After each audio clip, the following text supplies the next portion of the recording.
Pinag-aaralan na ng PHIVOLCS ang bagong tuklas na Bogo Bay Fault Line matapos ang magnitude 6.9 na lindol sa Cebu.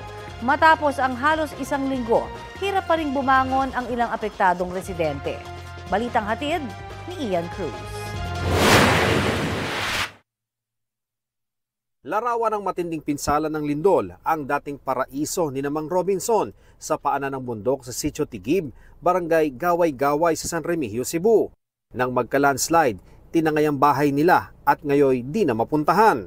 Wala raw bitak yung bundok dito sa lugar na ito, pero dahil nga napakalakas ng magnitude 6.9 na lindol, talagang bumagsak po yung malalaking bato at lupa mula dun sa taas. At makikita natin yung mga bahay dito na dating nasa gitna ay napunta na dito. Marami dyan sa kanila ay nawasak at hindi na pakikinabangan. Kaya naman tulong po ang hiling ng ating mga kababayan dito. Wala na.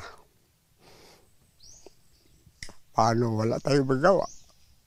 Paano po kayo magsisimula? Malapit na rin ang Pasko. Wala kayong gamit? Oo nga. Saan kami kukuha ng pangano? Wala kaming trabaho. Naharangan ng sapa sa ilalim ng bundok, ilang bahay ang nawasak o tuluyang bumigay. Sa Barangay Lambusan, nawala na nga ng bahay si Adonis. Pumanaw pa ang kanyang 86 anyos na lola na nadaganan ng pader. Kinig mo ka ngayon. Sorry kayo nga, wag ka na muna kuha gid.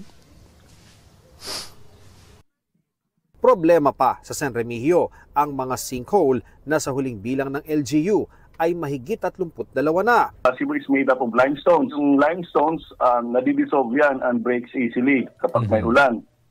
Although, of course, it would take several hundreds of years bago totally ma-erode. Ayon sa PHIVOLCS, i-refer daw ang mga ito sa pagsusuri ng Mines and Geosciences Bureau.